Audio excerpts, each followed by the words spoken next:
Crime world প্রতিদিন দুপুর 12টায় শুধুমাত্র আর+ গোল্ডে। কলকাতা শহরে আজকে বৃষ্টি হবে 2 পরগনায়, পূর্ব মেদিনীপুরে। কিন্তু এই জায়গায় দাঁড়িয়ে স্বভাবতই রাতের তাপমাত্রা কিছুটা বাড়বে। তবে 8 ডিগ্রি সেলসিয়াস তাপমাত্রা পুরুলিয়াতে, যদিও কুয়াশার চাদরে ঢেকে রয়েছে এই মুহূর্তে পুরুলিয়া। স্বভাবতই দৃশ্যমানতা খুব কম এবং যানবাহনের গতি অত্যন্ত স্লথ। আমাদের সঙ্গে রয়েছেন আমাদের প্রতিনিধি গৌতম প্রামাণিক। গৌতম, ঘড়ির কাঁটা এখন প্রায় 11টা ছুঁই। এখনো কি ঘন কুয়াশার চাদরে মোড়া রয়েছে পুরুলিয়া?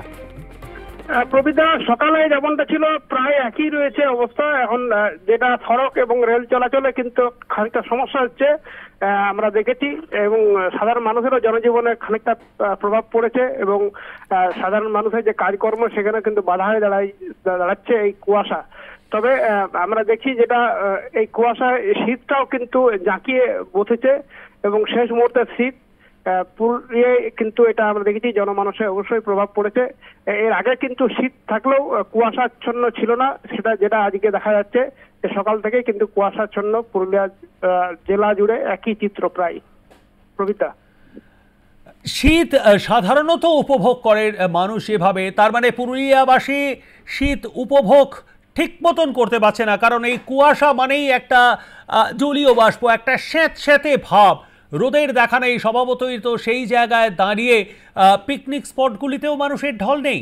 গৌতম, অবশ্যই প্রবিতা, কারণ আমরা দেখেছি গতকাল পর্যন্ত পুরুলিয়া জেলাতে একটা উৎসবের, যেটা মকর সংক্রান্তি উৎসব শুরু হয়েছিল, সেটা কিন্তু আখান যাত্রা বলে যে উৎসব, সেটা কিন্তু উৎসবের রেশ কিন্তু কালকেও আমরা দেখেছি। সেই উৎসবের রেশ কিন্তু এখনো পুরুলিয়া জেলার বিভিন্ন জায়গাতে রয়েছে।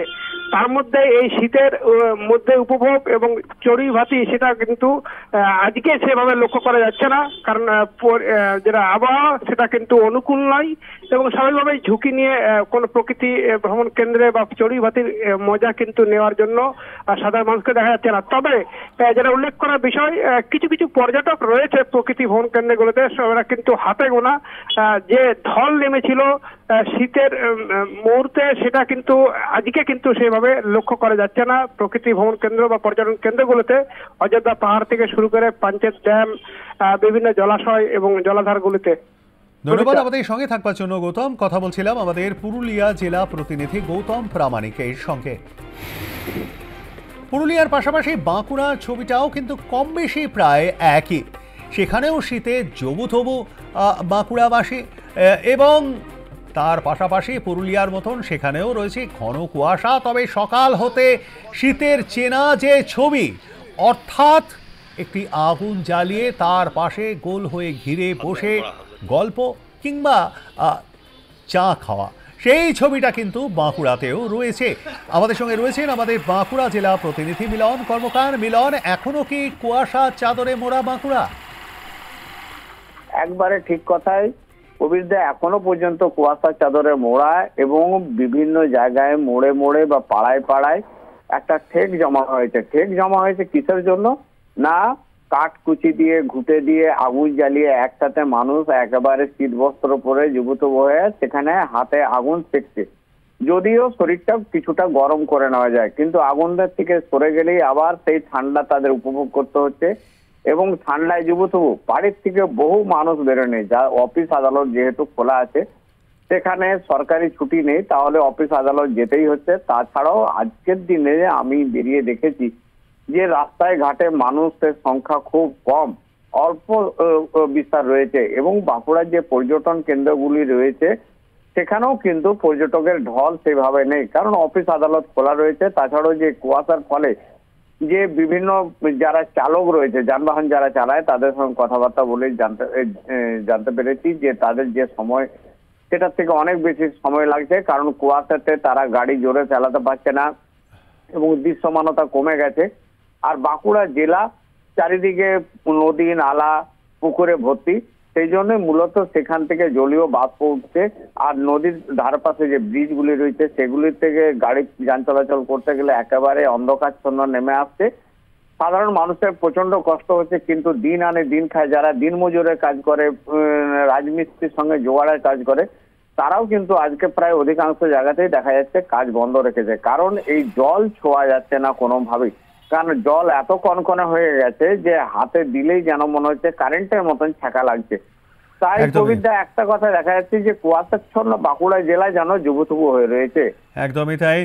ধন্যবাদ আমাদের সঙ্গে থাকবার জন্য মিলন। কথা বলছিলাম আমাদের বাঁকুড়া জেলা প্রতিনিধি মিলন কর্মকার। এই সঙ্গে প্রায় কম বেশি এক ছবি দুর্গাপুরেও, সেখানেও জাতীয় সড়কে দৃশ্যমানতা কম, গাড়ির গতি অত্যন্তই স্লথ এবং এই দিনের বেলাতেও ভরা কুয়াশার কারণে হেডলাইট জ্বালিয়ে গাড়ি যাতায়াত করছে। আমাদের সঙ্গে রয়েছেন আমাদের প্রতিনিধি বিকাশ সেন।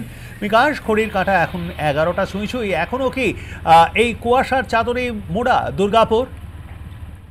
একেবারে প্রবীর 11:15 বাজে, তাই অতিক্রান্ত কুয়াশার চাদরে মোড়া সারা শিল্প শহর এবং খনি অঞ্চল। সবচেয়ে বড় বিষয়, খনিতে যে মালবাহী ট্রলার বা ট্রাক এবং 2 নম্বর জাতীয় সড়ক দিয়ে যে সমস্ত মালবাহী পণ্যবাহী ট্রাক যাচ্ছে তারা কিন্তু অত্যন্ত স্লথ গতিতে যাচ্ছে, ফলে ইন্ডাস্ট্রিতে ঢুকতে তাদের কিন্তু দেরি হয়ে যাচ্ছে। এই খবর বিভিন্ন শিল্প কারখানা থেকে এসে পৌঁছচ্ছে। সব মিলিয়ে বলা যেতে পারে কুয়াশার চাদরে এখনো বেলা বাড়লেও দুর্গাপুর শিল্প শহর ও খনি অঞ্চল মোড়া রয়েছে এবং এক্ষেত্রে যতক্ষণ না সূর্য উঠছে দৃশ্যমানতা কিন্তু কমই রয়েছে। সাধারণ মানুষ কিন্তু যাতায়াত করলেও বড় বড় পণ্যবাহী ট্রাক বা যানবাহন চলাচলের ক্ষেত্রে কিছুটা অসুবিধা হচ্ছে। কাজেই দুর্গাপুরে এখনো কুয়াশা রয়েছে এবং ঠান্ডার পরিমাণ যথেষ্ট কম বলা যাবে না, ঠান্ডা কম আছে কিন্তু কুয়াশা থাকার কারণে কিন্তু দৃশ্যমানতা কম রয়েছে। প্রবীর, মানে আজকের মতন দুর্গাপুর প্রায় শীত ঘুমে এটা বলা যেতে পারে। একেবারে প্রবীর, যা বলেছো সেটাই ঠিক, শীত ঘুমে চলে গিয়েছে দুর্গাপুর। বিকাল হলে হয়তো তাপমাত্রা কিছুটা কমবে। আগামীকাল আবহাওয়া দপ্তর খবর দিয়েছে বৃষ্টি হওয়ার সম্ভাবনা আছে। কাজেই দেখার প্রকৃতি ঠিক কোন দিকে যাচ্ছে। একদমই। ধন্যবাদ আমাদের সঙ্গে থাকবার জন্য বিকাশ। কথা বলছিলাম আমাদের দুর্গাপুরের প্রতিনিধি বিকাশ সেনের সঙ্গে। আমরা চোখ রাখবো এবার পানাগড়ে, সেখানকার ছবিটাও আমরা জেনে নেব। আমাদের সঙ্গে রয়েছেন আমাদের প্রতিনিধি সুভাষ দাস। সুভাষ, পানাগড়ে ছবিটা আজকে কেমন? দেখো বুঝলে, বেশ কদিন ধরে সকাল থেকে কিন্তু ঘন কুয়াশার চাদরে মুড়ে রয়েছে পানাগড়।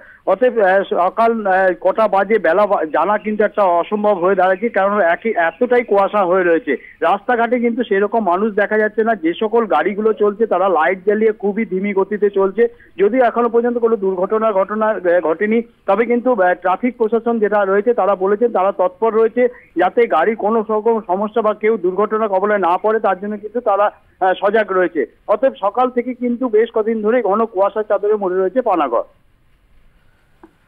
ধন্যবাদ আমাদের সঙ্গে থাকবার জন্য সুভাষ। কথা বলছিলাম আমাদের প্রতিনিধি সুভাষ দাসের সঙ্গে।